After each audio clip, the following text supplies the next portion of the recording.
telephone bell rang, and I found my brother talking to me. He told me that he was not coming home for fear of catching the plague from me, and that he had taken our 2 sisters to stop at Professor Bacon's home. He advised me to remain where I was, and wait to find out whether or not I had caught the plague. To all of this I agreed, staying in my house for the first time in my life attempting to cook. And the plague did not come out on me.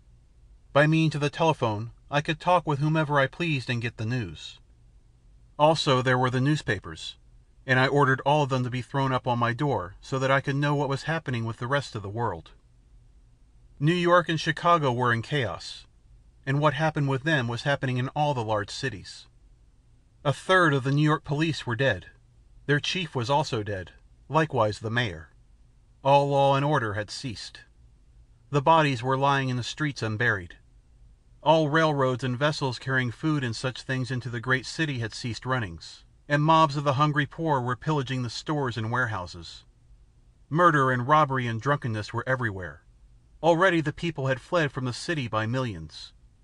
At first the rich, in their private motor cars and dirigibles, and then the great mass of the population, on foot, carrying the plague with them, themselves starving and pillaging the farmers and all the towns and villages on the way. The man who sent this news, the wireless operator, was alone with his instrument on the top of a lofty building. The people remaining in the city, he estimated them at several 100,000, had gone mad from fear and drink, and on all sides of him great fires were raging. He was a hero, that man who stayed by his post, an obscure newspaper man most likely. For 24 hours, he said, no transatlantic airships had arrived, and no more messages were coming from England. He did state, though, that a message from Berlin, that's in Germany, announced that Hofmeyer, a bacteriologist of the Metchnikoff school, had discovered the serum for the plague. That was the last word, to this day, that we of America ever received from Europe. If Hofmeyer discovered the serum, it was too late. Or otherwise, long ere this, explorers from Europe would have come looking for us. We can only conclude that what happened in America happened in Europe, and that, at the best, some several score may have survived the Scarlet Death on that whole continent. For 1 day longer the dispatches continued to come from New York. Then they too ceased. The man who had sent them, perched in his lofty building, had either died of the plague or been consumed in the great conflagrations he had described as raging around him. And what had occurred in New York had been duplicated in all the other cities. It was the same in San Francisco, in Oakland, and Berkeley. By Thursday the people were dying so rapidly that their corpses could not be handled, and dead bodies lay everywhere. Thursday night the panic outrush for the country began. Imagine, my grandsons, people thicker than the salmon run you have seen on the Sacramento River, pouring out of the cities by millions, madly over the country, in vain attempt to escape the ubiquitous death.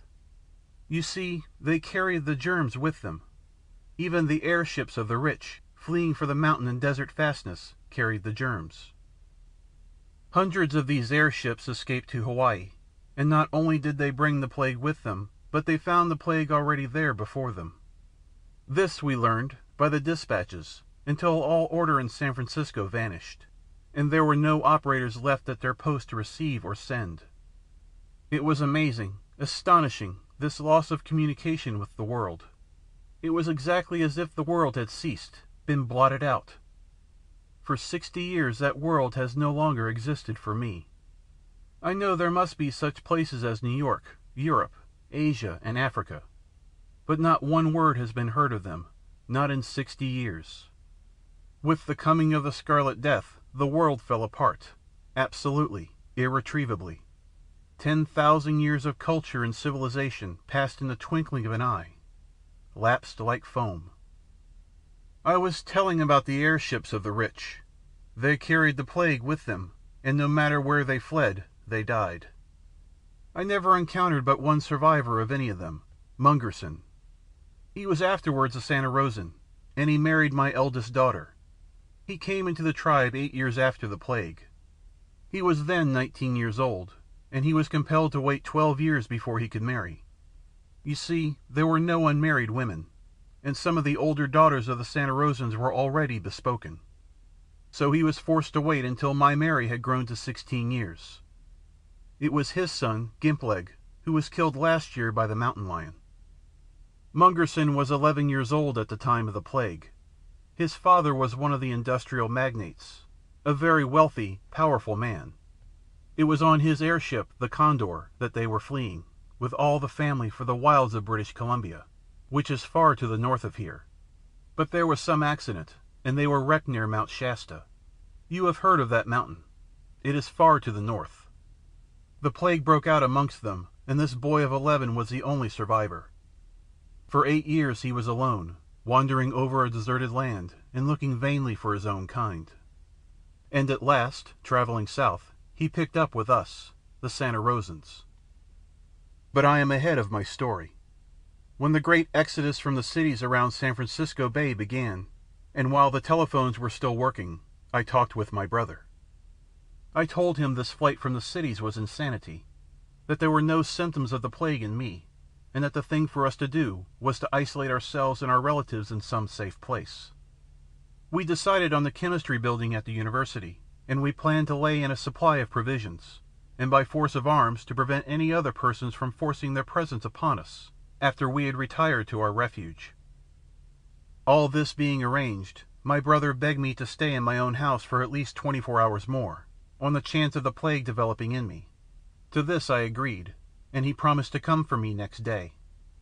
We talked on over the details of the provisioning and the defending of the chemistry building until the telephone died. It died in the midst of our conversation.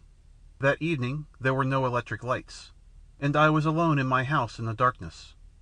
No more newspapers were being printed, so I had no knowledge of what was taking place outside. I heard sounds of rioting and of pistol shots, and from my windows I could see the glare of the sky of some conflagration in the direction of Oakland. It was a night of terror. I did not sleep a wink. A man, why and how I do not know, was killed on the sidewalk in front of the house. I heard the rapid reports of an automatic pistol, and a few minutes later the wounded wretch crawled up to my door, moaning and crying out for help. Arming myself with 2 automatics, I went to him. By the light of a match I ascertained that while he was dying of the bullet wounds, at the same time the plague was on him. I fled indoors, whence I heard him moan and cry out for half an hour longer. In the morning my brother came to me. I had gathered into a handbag what things of value I purposed taking, but when I saw his face, I knew that he would never accompany me to the chemistry building. The plague was on him. He intended shaking my hand, but I went back hurriedly before him. "Look at yourself in the mirror," I commanded. He did so, and at sight of his scarlet face, the color deepening as he looked at it, he sank down nervelessly in a chair. "My God," he said, "I've got it. Don't come near me. I am a dead man." Then the convulsions seized him. He was 2 hours in dying, and he was conscious to the last, complaining about the coldness and loss of sensation in his feet, his calves, his thighs, until at last it was his heart, and he died. That was the way the Scarlet Death slew. I caught up my handbag and fled. The sights in the streets were terrible. One stumbled on bodies everywhere. Some were not yet dead, and even as you looked, you saw men sink down with the death fastened upon them. There were numerous fires burning in Berkeley, while Oakland and San Francisco were apparently being swept by vast conflagrations. The smoke of the burning filled the heavens, so that the midday was as a gloomy twilight, and in the shifts of wind, sometimes the sun shone through dimly, a dull red orb. Truly, my grandsons, it was like the last days of the end of the world. There were numerous stalled motor cars, showing that the gasoline and the engine supplies of the garages had given out.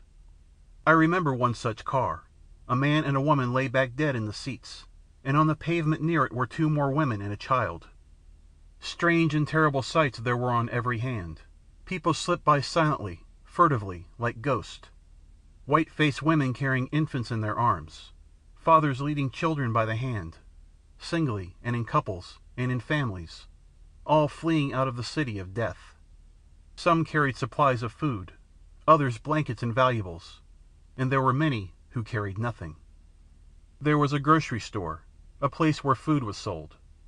The man to whom it belonged, I knew him well.